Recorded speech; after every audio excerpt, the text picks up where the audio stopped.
Prayagraj, a place where during Kumbh, crores of people come. So again, this station is being designed for taking an influx of a crore people at one point of time in a very short duration of 5-6 days or 12 days of Kumbh. So that kind of thinking is going into the design of these stations. And why should it be only the large cities, right? Why shouldn't the smaller cities also get the opportunity? Cities like New Jalpaiguri, cities like Ludhiana, cities like Jammu Tawi. So the boss is always asking for progress report, right?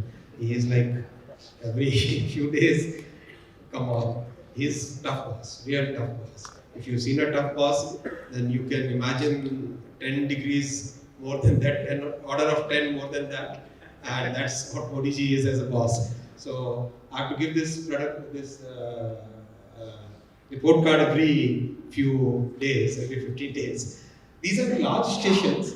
134 master plans are getting prepared, 70 designs are approved, 51 tenders already issued, and 48 are actually work in progress.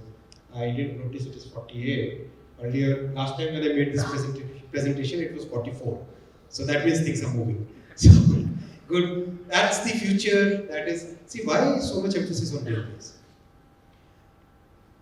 For a country which is having a population of 130 crore, whatever amount of airplanes we go, whatever amount of roads we build, it won't be sufficient. Today we are carrying 800 crore people by railways. So railways investment has to really go up. Railways infrastructure has to really go up. Then only we'll be able to do justice. Again, there's a philosophical element behind it. Rich people can take care of themselves. They will never travel by trains. They will always travel by flight, even if it is a short distance. But middle classes and poor people, for them, railways will remain the affordable means of transportation for a very long future. So that's why this focus, countries like India and China, where population is billion plus, we cannot afford travel only by air and road. The roads will get choked. You build as many number of flyovers as you want to, and just the choke shifts from one point to another, but choke remains the same. People have to be shifted, traffic has to be shifted away from road to rail, then only we succeed in having better planning. I'll come to the next part of passenger experience, that is the train services.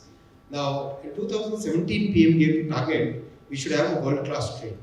So, as usual, when we say world-class, the first thing that engineers do is, people in railway do is they just buy a ticket to France or buy a ticket to Germany and buy a ticket to Japan and straight away go there and say, get this design, get those presentation, get those specs and say that this is the world-class train. That's important. PM said, no. All those presentations which were done, PM simply said, no, absolutely not. When our engineers in all our GCCs and all are designing things for the world, why shouldn't a world-class train be designed in India by our own engineers? He gave that as a challenge. So engineers took that challenge. And 2019, the first train came out. This is the inauguration of the first train, 2019, January. And the first two trains have actually covered 18 lakh kilometers without any major issue. I'm sure all of you understand that every machine you need a maintenance period, you need spares, you need spare rakes, spare trains, so that if things go bad, you can put in another in service. These two trains were running without any spare rake. For 2.5 years, 3 years, they have actually transported millions of people, and if you compute in terms of 2 pi r Earth's perimeter, then this is like 45 times covering the perimeter of the Earth. Huge, it's huge.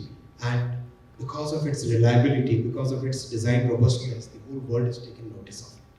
But boss was not happy with that. Boss said, now that we have to design a new train, next generation of it, it cannot be iOS 10, it has to be iOS 12 plus, right? So it has to be better version. So he gave us a challenge that the noise level within the train should be 100 times less than noise level in an aircraft, and the vibrations and jerks should be at least 1000 times less than the existing trains. We were like, So still, then we took that as a challenge, and this started this last January of no, 15th August. PM gave the target last year, 2021, and we initially thought that we'll use the old design, but then boss said no, we have to use the new design. So we started working on a new design. So like this one. So like truck has a chassis. Right? Chassis gives the structural strength to the truck. On chassis we build the body, right? Then engine is mounted on it, so the vibrations, everything is dependent upon how good the chassis design is. Same thing in case of a truck, in case of a train, what we in normal parlance we call bogie. That's not the right term, that's a coach, right? What we normally call a bogie is a coach actually. And below the coach body, there is this bogie. This is bogie. What you see here is bogie, right?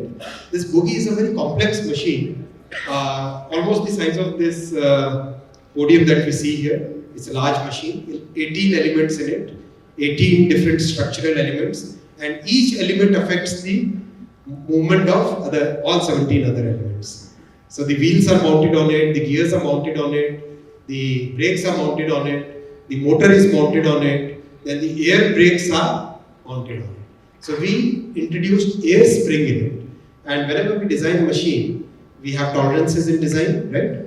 So normally in Europe and all, bogies are designed with tolerance of 3.5 millimeter. We took a challenge that since we thought that we should be exporting all this in 3-4 years from today, so we took the design challenge of designing with less than 1 millimeter challenge. Wow. Less than 1 millimeter tolerance. It was difficult, it was really difficult. It meant such precision machining and such precision tool cutting in such precision level of even the thickness of these steel plates cannot be deviating from more than a few microns. So that kind of requirement we put on the team. Team ne kaha yaar kaise loge keep coming with all kind of tough things, but very happy to say that the delivery was there, and because of this bogie, today when we travel in the Vande Bharat train, absolutely no jokes. Absolutely. How many of you have traveled by Vande Bharat? Right? बताइए आपका experience. Can somebody share the experience? Very smooth. Very smooth. Give a big round of applause for Sarah. What about the noise level? Noise is almost nil, right? It's less than 65 decibels. Less than 65 decibels. 65 decibel is in a quiet room, right? It's less than that. And jerks are practically nil. I came from Chennai to Bangalore, the most recent, one of the most recent, the fifth one they got. Correct. Excellent. Thank you, sir. Some feedback about the train. Please do give. We are very good on engineering here. We have really been able to surpass the global best in engineering.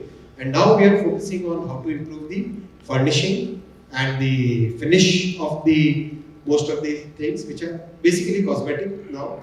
And good thing is PM has given us a target of manufacturing about 500 trains to begin with, and then take it up in a very bigger scale. So this is going to totally transform the way we travel. Then we have to upgrade the tracks, right? So these tracks were laid for 70 to 80 km/h speed. So over last 8 years, most of the tracks have been upgraded to 110 km/h, and now the exercise is going on to upgrade them to 130, and then we upgrade them to 160. A lot of things are happening on tracks, on train, on safety systems, basically changing the entire experience. And here comes Govt, again a really state-of-the-art technology which uses edge computing, which uses RFID sensing, which uses very advanced radio communications, and it creates an envelope of safety around a train. And when we tested it, so being an engineer, I decided to test myself, and same track, two trains are approaching each other, and this is in Secunderabad, near Secunderabad.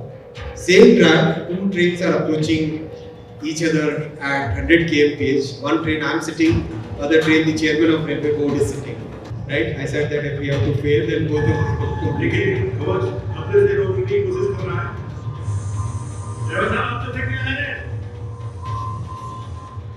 And exactly 380 meters from, at exactly 380 meters distance, the train automatically stops. Both the locals, both the trains automatically stop. It's a phenomenal achievement of engineers. It's a phenomenal achievement, and I can tell you, the world is looking for a solution of. The world is looking for a solution of this nature. People are tired of certain very expensive geographies. I'm sure you understand it. Whole of North America will be buying this. Whole of South America will be buying this. Whole of Asia will be buying this. Australia will be buying this. So that's good. And coming to the bullet train. So bullet train is again a very, very complex thing. So when we drive a car, once we reach 70, 80 kilometers, 90 kilometers per hour speed, it's very difficult to control it, right? And the vibrations and all those things. This is a train which is going to run at 300 kilometers per hour, right? So it's very, very complex construction, very difficult, but we have taken that as a challenge, and between Mumbai and Ahmedabad, despite all the political issues between Shiv Sena and all, luckily government also changed, and this project is going on very well, and maybe because of this project the government changed, because people of Mumbai didn't want to be left behind. So, just kidding. But good thing is, the engineers from India, our own people, and the way they have absorbed this technology is phenomenal. They have understood this technology like sponge absorbs water. That kind of absorption is happening. So this is a great technology transfer happening into the country. And the phenomenal progress, speed at which the work has been done, most countries which take up bullet train projects, normally the first year of construction it does about 20-30 kilometers. Of course, there are extreme outliers which take 7 years to do the first kilometer, 10 years to do first kilometers, that kind of thing. But mostly people do in the first year of construction 20-30 kilometers. We have been able to do about 108 kilometers in the first year of construction. Just wanted to show you some pictures, and construction work is phenomenal. And most of these large cranes and large machines that we see, they are all built in India, mostly near Kanchipuram here in Tamil Nadu, neighboring, by the L&T engineers. And this is a great technology absorption happening, right? And once we master this first project, we do good progress, then we will be taking about 11 more such corridors. And of course, Bangalore, Chennai, Mysuru will be one of the corridors within the project. So it's actually very close to my heart, and if I get an opportunity, that should be the second corridor. So that's good, because two large urban centers within a distance of 500 kilometers, 600 kilometers, that's the ideal distance for a bullet train project. If you look at transport economics, that's the ideal distance, 500 to 600 kilometers and large urban centers. So then it becomes, then the way it plays out is that the two cities become one. The two cities joined by a high-speed train, they become one. So many people, so many critics, they say that why you are spending so much money on this. The economic benefits of having two large cities, let's say Chennai, Bangalore, Mysuru, these three cities, if they start behaving like one, it becomes a phenomenal advantage for people living in this entire area. Economy grows. Typically, the additional percentage points that get added to GDP because of that local area, because of a bullet train project, is of the order of 6 to 10% over a very extended period of time. So that means how much change it can bring in a particular area, we can imagine, right? Almost it doubles every 5-6 years. That kind of change happens because of a bullet train project. So we as a nation must invest in at least 30 or 40 more such projects, is my opinion as a professional. So